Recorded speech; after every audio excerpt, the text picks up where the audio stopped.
So everyone right now is talking about the Mike Tyson, Jake Paul fight, which is very interesting to me because we all kind of knew how this was going to go. We all knew that, you know, a 60-year-old man against a 20-something-year-old dude who probably has, you know, some performance enhancing things happening is probably not going to beat that guy. Yet we all, not we all, but a lot of people tuned in.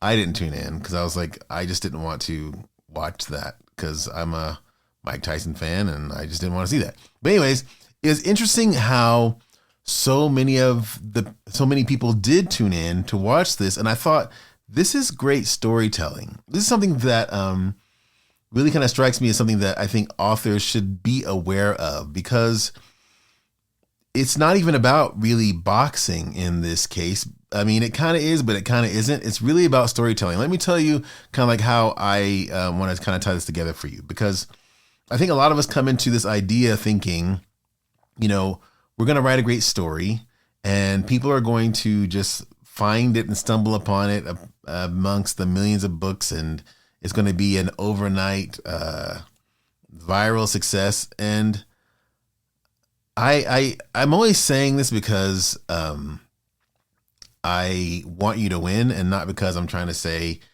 whatever, anything else, anything other than that. And that is, the game has really changed as far as just being viral successes in a sea of millions of people. And this is why I say, you know, it's like we gotta start paying attention to the data, and we gotta start using information to grow our reach and to help people and to serve our readers. And we can't just do this, you know, post and pray stuff. And let me just share with you like 2 videos that I think are very relevant, that I think will help you. Here is video number 1. And this one is Matt Damon on Hot Ones talking about marketing for movies, which is also storytelling, like the Jake Paul and Mike Tyson fight. I mean, obviously they're telling a story and people like stories. And this is what I think the industry is. Well, not this is what I think. This is what people in the world of entertainment and sharing stories, this is what they're telling us. So just take a listen to this right here. It's starting here, yeah. All right. Well, Not that it's part, on not now. Wow. So I think a scenario lots of viewers can relate to is sitting on the couch on a Friday night, going through the streaming services, cycling through the movies and thinking to themselves, they're not making movies for me anymore. As somebody who's been intimately involved in movie making for 30 years, what are the macro Hollywood conditions behind that sentiment? Well, so what happened was the DVD was a huge part of our business, of our revenue stream. And technology has just made that obsolete.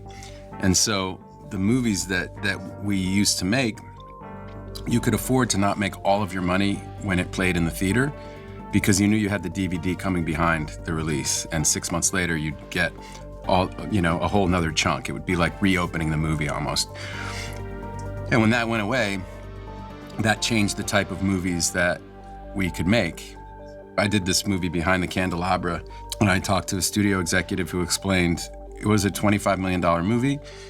I would have to put that much into print and advertising, right, to market it, what we call P&A. So I'd have to put that in P&A. So now I'm in $50 million. I have to split everything I get with the exhibitor, right, the people who own the movie theaters. So I would have to make $100 million before I got into profit.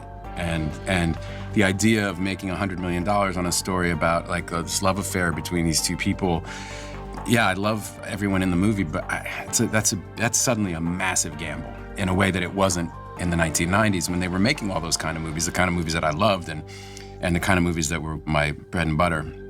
So that's what I want you to guys take from that, is that he said, I spent $25 million to make the movie, and then I had to spend $25 million to print and advertising to advertise the movie. So these are like, this is real. And I know it doesn't fit into the fantasy of, you know, the whole thing, but I want you guys to win. This is really why I'm making the channel. I want you to win, and you can only win if we're dealing at least on the this part of the spectrum of authoring, in what is real in the space of the business world of authorship and story creating.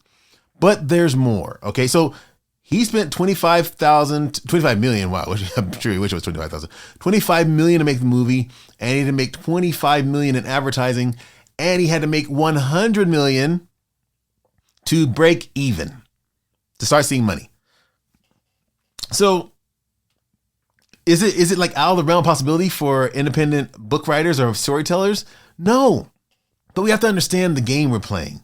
You know the game and we're gonna play. Here's one of my favorite authors. Let me show you this book right here. If you haven't read it, please go out and get it. It's really good. I really enjoyed it.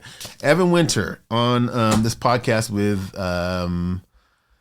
I believe his name is Daniel Green. It'll say in the clip, but you'll see, and I'll put it in you'll see. But anyways, he talks, just take a listen. But they'll prioritize it by doing things like sending you out in their emails. When somebody searches for epic fantasy, if you have epic fantasy anywhere in the keywords for your book, they might give you a priority position in the search results. So your book pops up higher.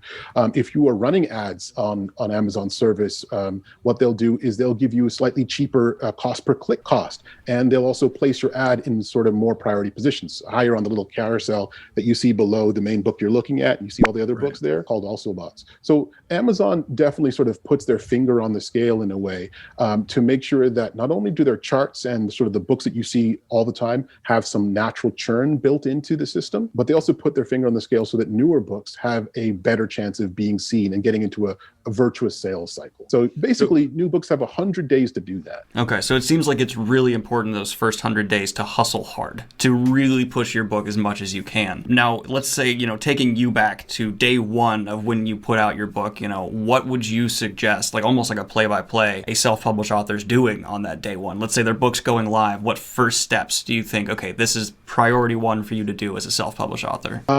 And I didn't do all this stuff because I didn't know.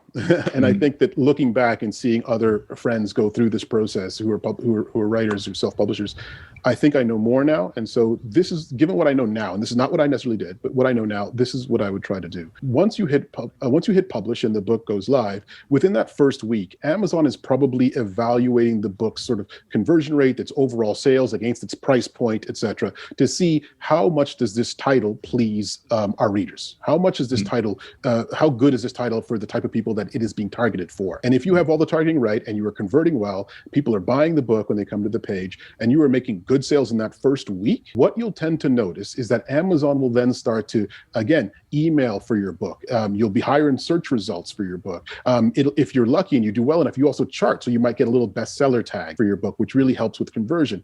And so again, that gets you into this virtuous sales cycle. So in the beginning, come out guns blazing. If you want to run paid ads, do newsletter swaps with authors who write similar stuff with you. The real goal is to get as many sales in that early period as possible and make them consistent. It's not necessarily about great sales on day one and then no sales on day two, because the way that Amazon's sort of system works is that they evaluate yesterday's sales on a kind of like a decay. Yesterday's sales aren't worth as much as today's sales. They're evaluated and counted as less. So you want to have fairly consistent, strong sales for that week one to week two. And what that does is it tells Amazon this book is a hit with readers, with our customers, and then Amazon will help you. And that's the thing that I think a lot of indie authors don't focus on as much, is just how much Amazon helps. And I say that because a key to indie publishing is also paying for ads.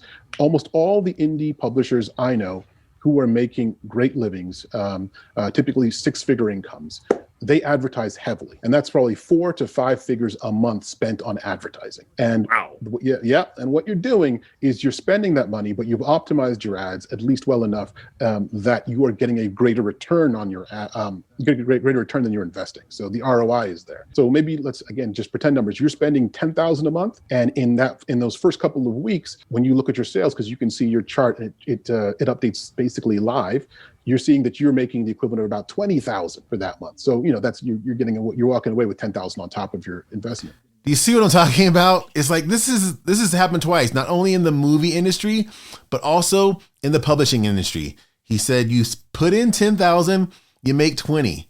And that's how the game works as far as advertising. Matt Damon said you put in 25 in the film, 25 for print and advertising, 50 million. You make 100 million, and that's how you break even. So I would love to know your thoughts on this, because obviously there are millions of ways to do this, but I'm like, these are pretty big leaders in the space saying you gotta pay to play. Like the idea of, making stuff that you just love and hoping that someone's gonna find it. It's like, you can do that, but if you're gonna have the reach that these people have, you're going to have to finance your business like anyone else. If you want to help these people, if you want to entertain the people that you want to entertain, you're going to have to pay for it. And if from what I'm seeing on these clips, is that the ratio is pretty much you put in $10 and you hope to get out 20.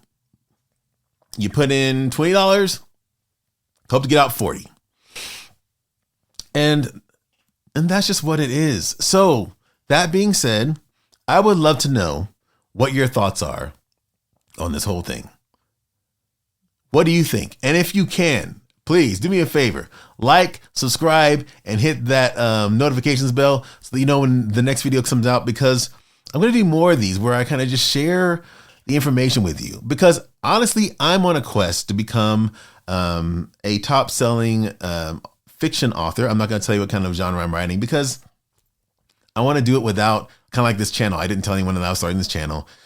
I want to do it based on the actual stuff I'm teaching you. I don't want to show you this stuff and then have you come buy my book because, I helped you and whatever. I want to show you that I'm using this information that I'm telling you and it's working. I want the market to say, hey, this works or it didn't work. So anyways, click like and subscribe if you want to go on this journey. I'm going to share with you everything that I'm learning and that I'm doing without, kind of moving into the genre again, because I want the market to say it works. Kind of like with this YouTube channel. I want the market to say it works. If the market says it works, it's great. If the market says it doesn't work, then I got to figure out how to reach the market like I'm telling you to do. So click like and subscribe if this has helped you. Market of mine, and I will see you guys in the next video. Make sure you leave a comment below and let me know what you think about this advertising stuff. Talk to you in the next video. Peace. Bye.